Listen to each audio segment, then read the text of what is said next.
رب اشرح لي صدري ويسر لي أمري واحلل عقدة من لساني يفقهوا قولي رب زدني علما وارزقني عملا سبحانك لا علم لنا إلا ما علمتنا إنك أنت العليم الحكيم.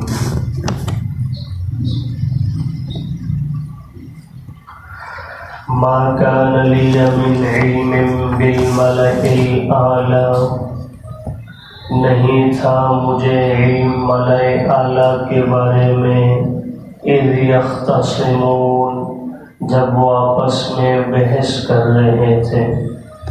ان یوحی الی یہ کہ وحی کی جاتی ہے میری طرف، الا انما انا نذیر مبین کہ بے شک میں کھلم کھلا ڈرانے والا ہوں.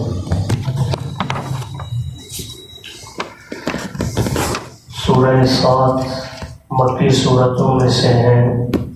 مکی صورتوں میں اللہ پاک نے اپنی وحدانیت، نبی کریم صلی اللہ علیہ وسلم کی رسالت، آخرت اور حقانیت قرآن مجید کو بار بار بیان فرمایا. اس صورت مبارکہ کی ابتدا میں بھی یہ چاروں مضامین آ چکے ہیں. اب اس آخری رکوع کے اندر بھی بطور خلاصہ اللہ پاک ان چاروں مضامین کا اعادہ فرما رہے ہیں.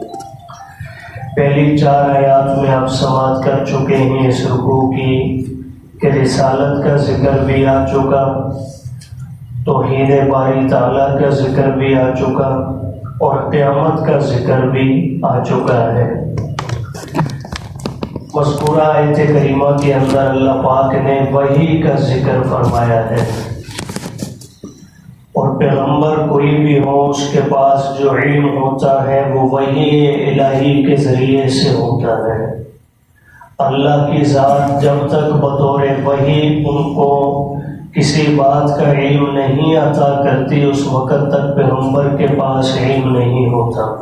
اور اسی بات کی اللہ پاک نے یہاں نبی کریم صلی اللہ علیہ وسلم سے بطور اقرار اللہ پاک نے اس چیز کا اظہار فرمایا کہ میرے محبوب آپ خود فرما دیجئے ما کان لی من علم بالملأ الاعلی، نہیں تھا مجھے کسی قسم کا علم ملأ اعلیٰ کے بارے میں. ملأ اعلیٰ سے مراد فرشتے ہیں.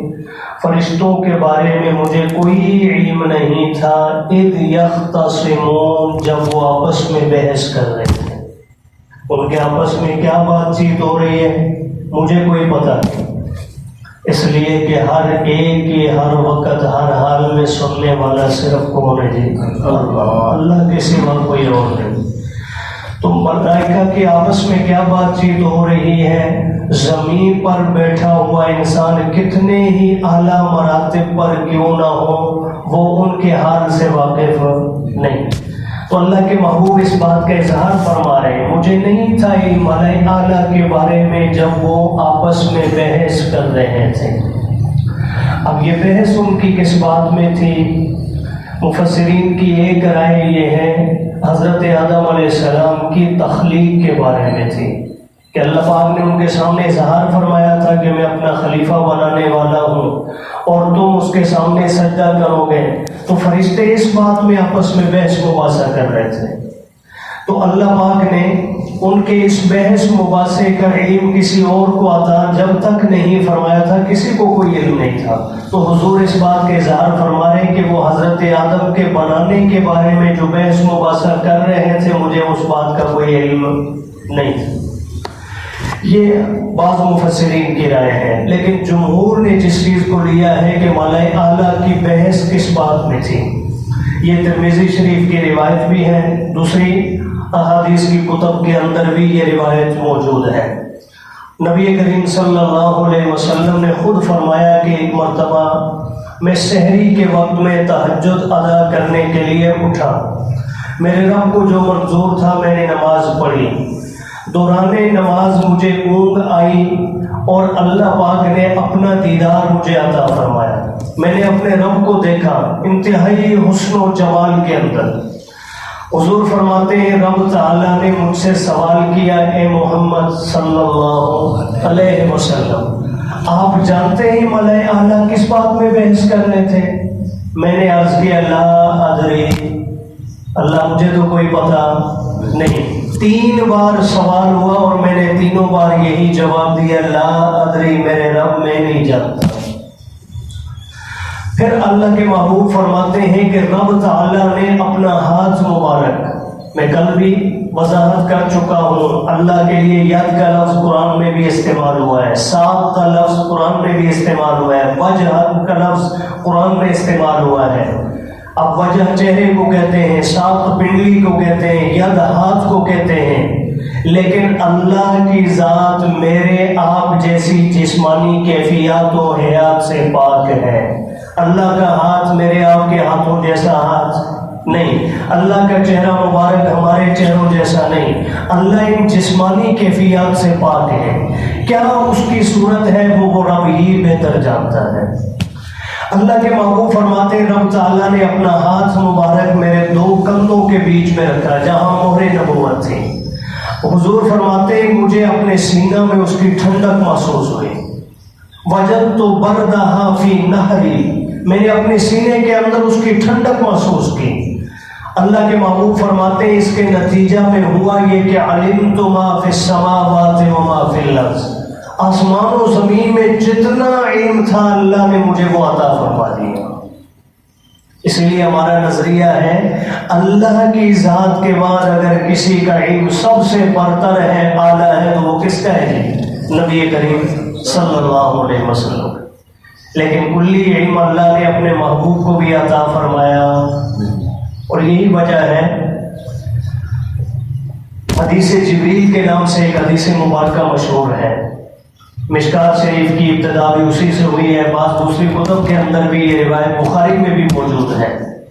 حضور علیہ السلام سے کئی سوال ہوئے، مل اسلام، مل ایمان، مل احسان، اللہ کے محبوب جواب دیتے ہیں، جبریل امین یوں سامنے آ کر سائل بن کر بیٹھے انسانی شکل میں، اللہ کے محبوب سے وہ سوال فرما رہے، حضور جواب دے رہے۔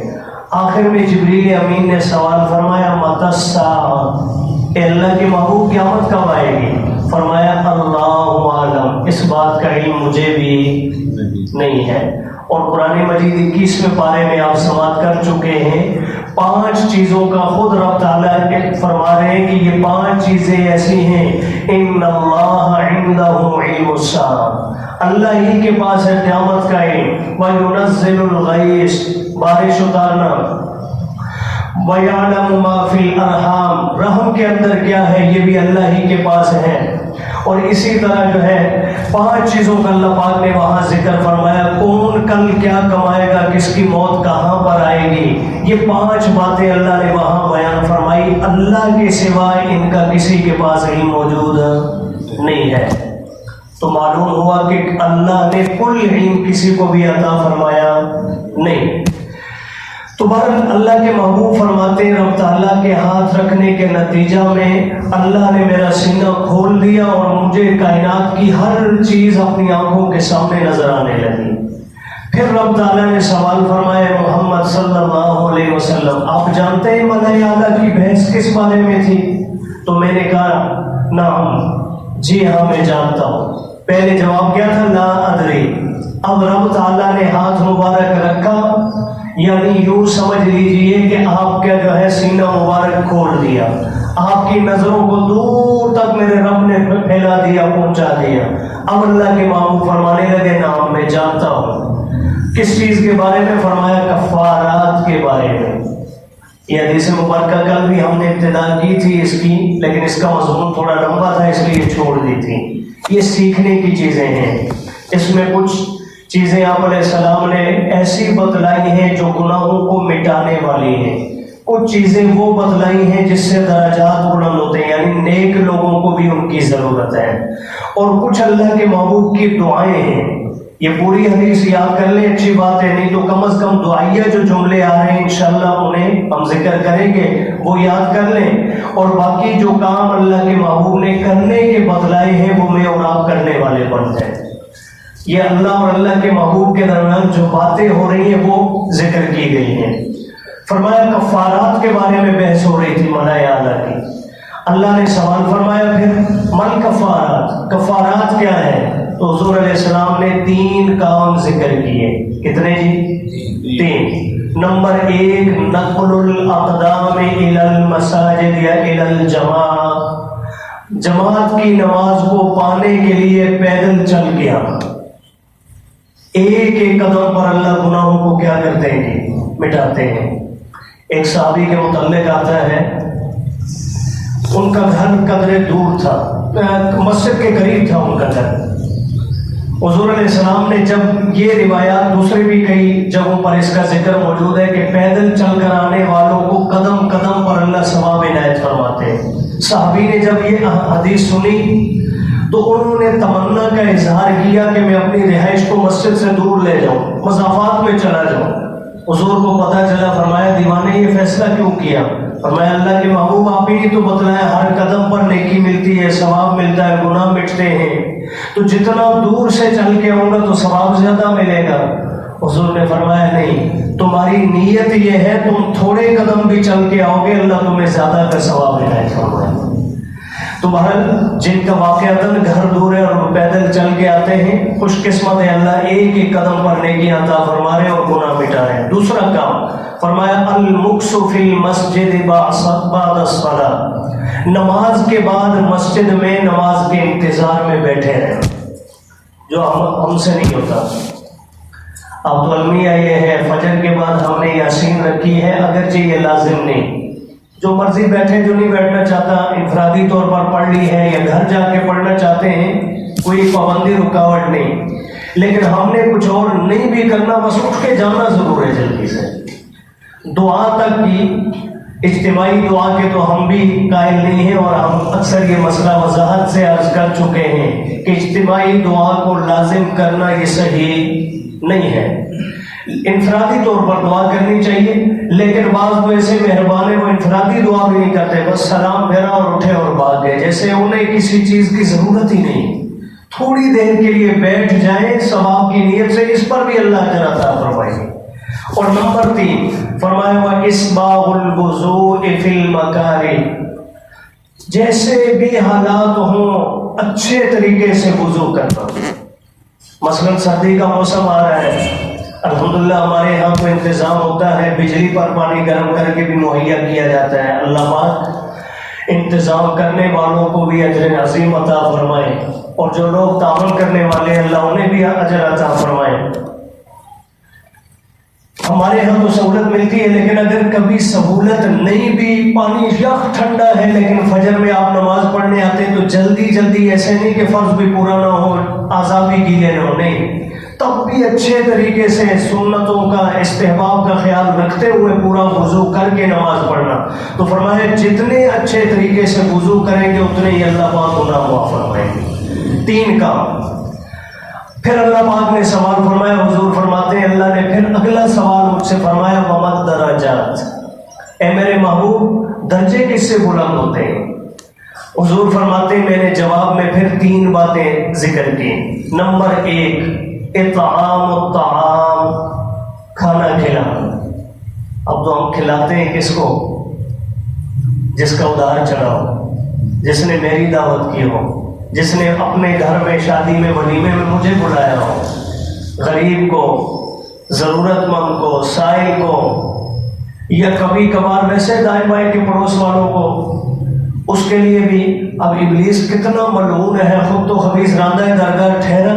ہم جو اگر کبھی کھانا بھی کھلانا چاہتے ہیں تو اسے بھی ضائع کرنے کے لیے اس نے ایک کام اور کروانا ہے. وہ کہے گا پہلے تھوڑا سا پڑھوا دو. اب کام تو بظاہر اچھا ہے نہیں، قرآن پڑھوانے کی بات ہو رہی ہے جی، اس میں کیا آ رہا ہے؟ لیکن مسئلہ کوئی بھی فتاویٰ اٹھا کے دیکھ لیں، آپ ماشاءاللہ مطالعہ والے ہیں، کوئی بھی فتاویٰ اٹھا کر کسی بھی مسلک کا اٹھا کر دیکھ لیں، قرآن پڑھ کر اس کے بدلے میں کچھ لینا سوائے یہ امامت، یہ بھی بعد کے دور میں، تابعین کے دور میں، اس پر صحابہ کے دور میں، حضور کے دور میں یہ بھی جائز نہیں تھا جی. یاد رکھیے، چونکہ اس دور میں وظائف مقرر ہوتے تھے، لڑنے والے سپاہی کا بھی وظیفہ ہے، مسجد میں نماز پڑھانے والے امام کا بھی وظیفہ تھا، لیکن آہستہ آہستہ وہ دور خلافت کا ختم ہوتا چلا گیا اور حالات یہاں تک پہنچے کہ حکومتیں اب ان لوگوں کا خیال نہیں رکھتی تھیں۔ اب ظاہر بات ہے ان کے ساتھ بھی پیٹ ہے، بیوی بچے بھی ہیں، تو جب ان کی ضرورتیں پوری نہیں ہوتی تو یہ بازار میں جا کر محنت مزدوری کرتے تو مسجدیں اور ادارے ویران ہونے لگے۔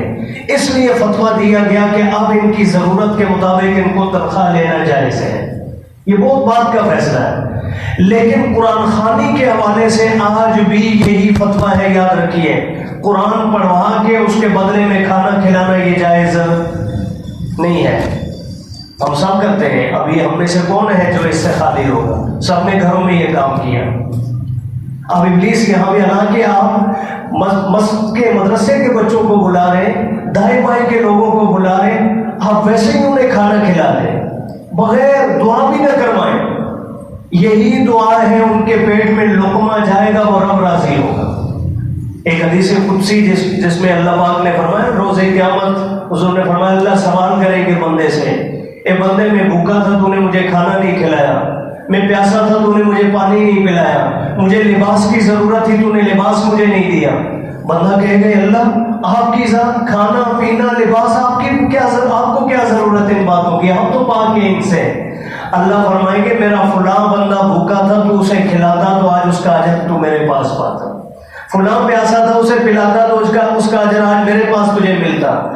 تو اس طرح اللہ کے بندوں کو کھلائیں گے تو اللہ پاک خود اپنا اجر عطا فرمائیں گے۔ اس کے لیے دعا کی اور قرآن پڑھنے کی ضرورت نہیں ہے۔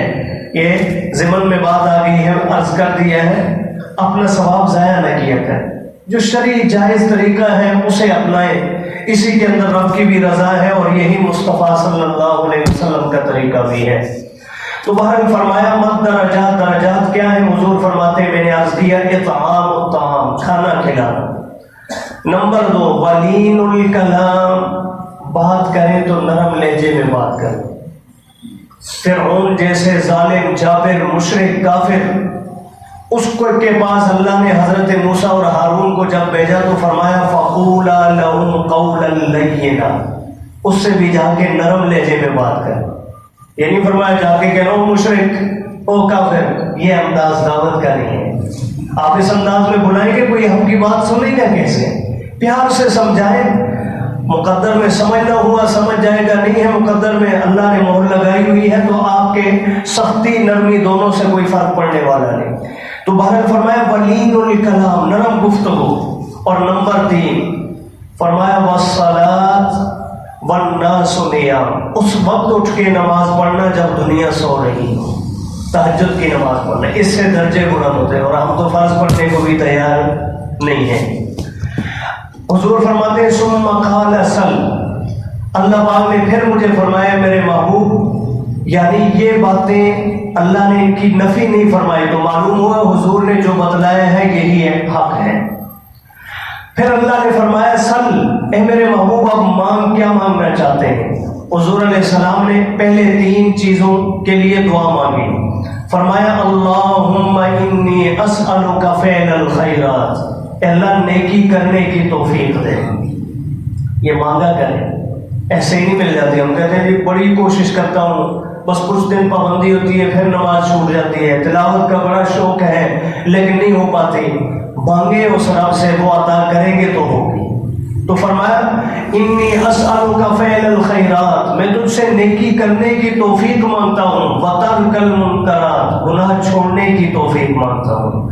اور نمبر 3 فرمایا وحب المساکین، کمزور لوگوں کی محبت مانگتا ہوں۔ وڈیروں سے تو سارے کرتے ہیں،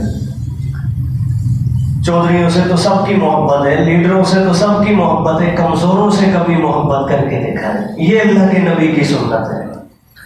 اور اس کے بعد آپ نے فرمایا وَأَنْ تَغْفِرْ لِي، اے اللہ میں چاہتا ہوں تو مجھے معاف کر دے۔ اللہ کے حضور علیہ السلام تو گناہوں سے پاک، اور اللہ نے پہلے سے گارنٹی دے دی ہے لِيَغْفِرَ لَكَ اللَّهُ مَا تَقَدَّمَ مِنْ ذَنبِكَ وَمَا تَأَخَّرَ، بالفرض والمحال کچھ ہو بھی اگر آپ سے تو میرا رب نے پہلے معاف کر دیا ہے۔ لیکن اس کے باوجود اللہ کے محبوب فرما رہے ہیں رب میں چاہتا ہوں تو مجھے معاف کر دے. یہ میری آپ کی تعلیم کے لیے اللہ سے ہر وقت معافی مانگے. وَتَرْحَمْنِي، اے اللہ مجھ پر رحم فرما. اور تیسری دعا فرمایا وَإِذَا أَرَدْتَ بِقَوْمٍ فِتْنَةً فَتَوَفَّنِي غَيْرَ مَفْتُونٍ. آج کے حالات کے عین مطابق دعا فرمایا اے اللہ جب کسی قوم کو آپ آزمائش میں فتنہ میں ڈالنا چاہیں تو اس وقت سے پہلے مجھے عافیت کے ساتھ موت عطا کر دیں. فتنے سے پہلے مجھے عافیت کے ساتھ موت عطا کر دیں. اب ان حالات کے اندر ہم کس طرف جائیں کچھ سمجھ میں نہیں آتا. اور رب ہی ہمیں آزمائشوں سے بچا لے، فتنوں سے بچا لے. اور اس کے بعد اللہ کے محبوب نے پھر 3 چیزوں کا سوال فرمایا وَأَسْأَلُكَ حُبَّكَ، اے اللہ تجھ سے تیری محبت مانگتا ہوں. وَحُبَّ مَن يُحِبُّكَ، ان لوگوں کی محبت مانگتا ہوں جو تجھ سے محبت کرتے ہیں. اور نمبر 3 فرمایا وَحُبَّ عَمَلٍ يُقَرِّبُنِي إِلَىٰ حُبِّكَ، اے اللہ وہ اعمال بھی مانگتا ہوں جو مجھے تیرے قریب کر رہے. قرآن مجید میں اللہ فرما رہے ہیں وَاسْجُدْ وَاقْتَرِب، اللہ کے قریب ہونا ہے تو سب سے بہترین عبادت کیا ہے جی؟ نماز. سجدہ، نماز پڑھیں، یہ اللہ کے سب سے قریب کر دینے والی عبادت ہے. تو بہرحال یہ اللہ اور اللہ کے محبوب کے درمیان باتیں ہوئی جس کی میں نے تفصیل ذکر کر دی. اور آخر میں اللہ کے محبوب نے ارشاد فرمایا یہ بات برحق ہے، یعنی جو میری اور میرے رب کے درمیان باتیں ہوئی یہ بالکل 100% برحق ہے. اسے سیکھو اور آگے لوگوں کو سکھاؤ. اللہ پاک ہمیں بھی سیکھ کر دوسروں تک پہنچانے کی توفیق عطا فرمائے.